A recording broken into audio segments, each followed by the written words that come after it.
ओम श्री गुरुवे नमः।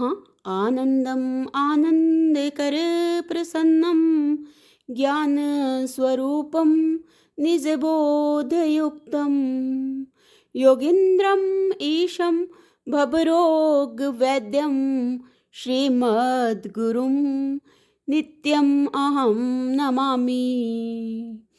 ओम शांति शांति शांति। ओम। प्रणाम भगवान। भगवान श्री आदि गुरु शंकराचार्य जी विरचित चरपट पंजरिका, जिसकी भगवान परमहंस स्वामी योगानंद जी, जिनको आलू वाले बाबा भी कहते हैं, बहुत ही सुंदर मंत्रों का विवेचन किया है भगवान। तो मंत्र नंबर 7 की व्याख्या को आगे कंटिन्यू करते हुए, मंत्र नंबर 7 है व्यसी गते का काम विकारः शुष्के नारे का कहा कासार क्षीणे बीते कहा परिवारो ज्ञाते तत्वते कहा संसारा। तो स्वामी जी ने बताया कि जो तत्व है वो तो बिल्कुल विकार रहित है, पर जब तक संसार के सत्यपना का भान है तब तक अज्ञानियों को प्रत्यक्ष परम तत्व भी अप्रत्यक्ष ही रहा है। तो तत्वज्ञानियों ने जो है संसार नहीं, उनके लिए संसार नहीं रहता, और इसको समझाने के लिए जो है 3 प्रकार की उपमाओं से समझाया है। तो कल बात आई थी कि भाई काम का जो विकार है वो सब विकारों में प्रबल है, और ये इसी कामना से जो है वो संसार है। तो अभी सूक्ष्म काम विकार की बात, स्थूल काम विकार की बात आई है।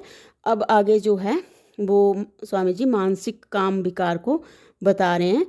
तो स्वामी जी बता रहे हैं कि मानसिक काम विकार की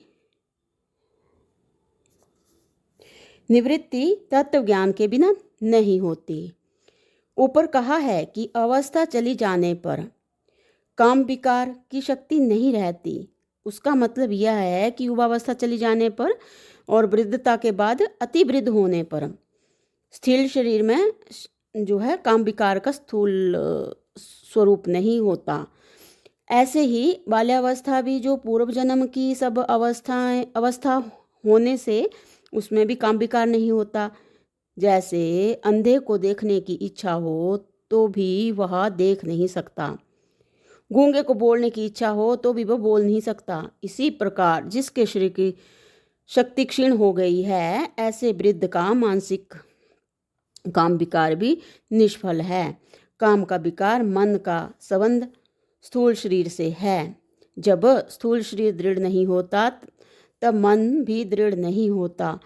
तो मन में होने वाला काम विकार भी किस प्रकार का हो, सब प्रकार की इच्छाओं का समावेश काम विकार में है। सब प्रकार की इच्छाओं का जो समावेश है वो काम विकार में है। जैसे मरणोन्मुख हुए मनुष्य को सुंदर युवा कन्या के साथ शादी करने का विचार होना असंभव है, असंभित है। इसी प्रकार अति क्षीण वृद्ध अवस्था में काम का विकार होना भी असंभित है। अवस्था न होने से काम विकार प्रतीत नहीं होता। इससे ऐसा न समझ लेना चाहिए कि उसमें से काम विकार समूल निवृत्त हो गया है, क्योंकि यद्यपि उस समय प्रतीत नहीं होता किंतु दबा हुआ है। जैसे अवस्था जाने से काम विकार चला जाता है, ऐसे ही परम तत्व के बोध से संसार भी चला जाता है। दूसरी उपमा तालाब में जल नहीं होने की है।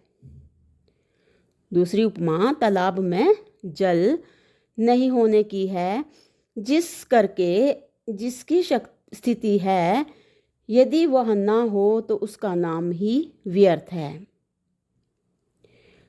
जिस प्रकार चैतन्य की विशेषता रहित मुर्दा शरीर नाम मात्र का मनुष्य है, इसी प्रकार जिस तालाब में जल नहीं है वह नाम मात्र का ही तालाब है, वस्तुतः तालाब नहीं है। यद्यपि उसकी आकृति देखकर कोई उसे तालाब कहे तो भी वह तालाब नहीं है, क्योंकि जल से ही तालाब होता है। यदि जल नहीं तो तालाब कहाँ? नहाना, धोना, जल पीना आदि कार्य तालाब से होते हैं। जिससे वे कार्य ना हों तब तालाब होते हुए भी तालाब नहीं है। जैसे सूखे वृक्ष को पक्षी त्याग देते हैं, ऐसे ही सूखे तालाब को मनुष्य और अन्य प्राणी त्याग देते हैं। सूखा वृक्ष नाम मात्र का वृक्ष है, क्योंकि उसमें न फल है, न पत्ते हैं, न छाया है और न शीतलता ही है। यही हाल सूखे हुए तालाब का है। सूखे हुए तालाब को वास्तविक तालाब कोई भी नहीं कह सकता। जब से तालाब का जल सूख गया तब से वह मात्र गड्ढे वाली भूमि ही है। एक बार एक संत के पास 5 विलक्षण मनुष्य पहुंचे। यद्यपि उन 5 का पहुंचना असंभव सा है, तो भी किसी प्रकार पहुंच गए।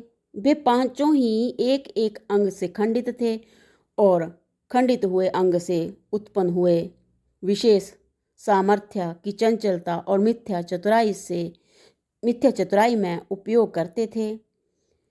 उनमें से एक तो एक आंख से काना था, दूसरा दोनों आंखों से अंधा था, तीसरा अति वृद्ध था, चौथा जो था दोनों पैरों से पंगु था और 5वां नपुंसक था।